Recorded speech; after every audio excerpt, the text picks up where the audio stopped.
One summer night, Irvi was packing her room to move when the power went out in her apartment. When the power came back on, Irvi had been knocked unconscious with a brick and her belongings had been stolen.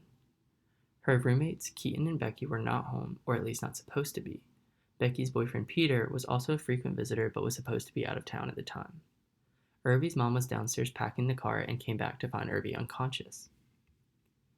They called the police and an investigation was launched. Investigators found a single hair sample stuck to the brick and decided to test all of the residents and Peter using DNA fingerprinting. The evidence and samples were amplified for two different VNTR loci on separate gels and analyzed. To find the person who did it, you have to match the evidence DNA bands to a person's DNA bands for both loci. It is important to note that Lauren and Irvi will share one of the same DNA bands since they are biologically related through their mother-daughter relationship.